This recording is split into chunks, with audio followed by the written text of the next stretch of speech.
This is a News 10 special report. Good evening, I'm Patrice Dayton. Thank you for sticking with us tonight. We have team coverage after potential tornado damage in the Wabash Valley. We want to begin tonight in Sullivan County, Indiana. That's where there are several reports of homes and buildings destroyed. News 10's Caleb Bryant is live in the city of Sullivan. EMA officials and first responders have met there to check the area. Caleb, please tell us what you're seeing tonight. Patrice, we're live here in the city of Sullivan, and as you can see behind me, there are first responders from all over the Wabash Valley. We actually got a release from Mayor Clint Lamb. He says we need all citizens to stay safe and stay put. Multiple houses have experienced severe damage. First responders need to clear the streets so they can tend to the affected areas. Please pray for the Sullivan families and public safety personnel. Thank you to all area police, fire, and ambulance services for your assistance. That's it for here. Patrice, back to you. All right, that is in the city of Sullivan. No word on the extent of any injuries. We are, of course, continuing to follow up on these reports. We are also hearing reports of serious damage in Crawford County, Illinois. We're staying in contact with Bureau Chief Nathan Springfield. EMA officials and first responders have met there to check the area. Nathan, tell us what you are seeing, please.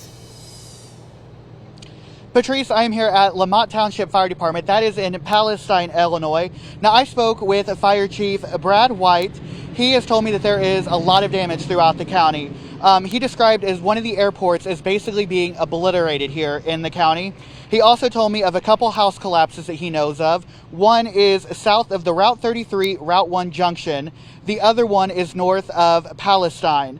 A couple people were taken to the hospital just as precautionary measures. So far, no injuries have been reported to his department. There are multiple trees, power lines, and power poles down all across Palestine and in Crawford County. Chief White has basically told me there is no way in or out of Palestine at this point in time. I will continue following this and bring you updates as we get them. Reporting live in Palestine, Nathan Springfield, News 10. Patrice, back to you.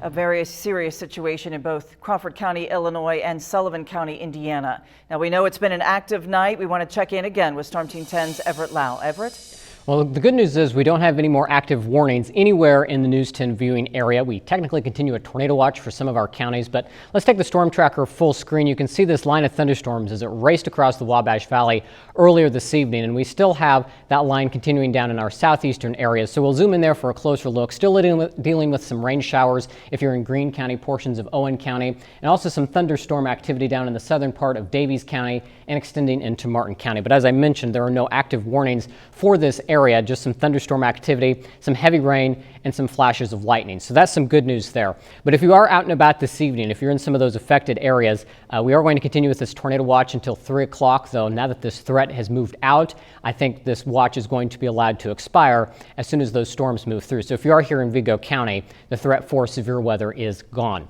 Now, the issue we're dealing with now is going to be some cooling temperatures. It's still pretty mild if you're outside tonight. 60 right now in Terre Haute, 57 in Paris. But I want to note Casey, Newton, Robinson, we're missing observations there.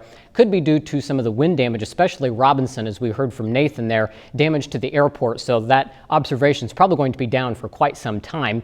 Looking at the wind speed, it's going to stay windy as we go through the rest of the night. We're going to see that wind out of the west. It could gust at times as high as 50 miles per hour, even behind these thunderstorms, as this cold front clears through the area and temperatures are going to drop. So if you are going to be out later through the night, make sure you add some jackets and go outside.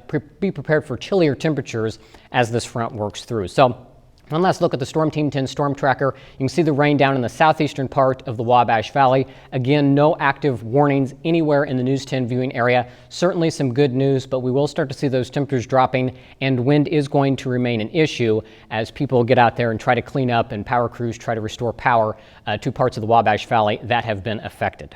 Patrice?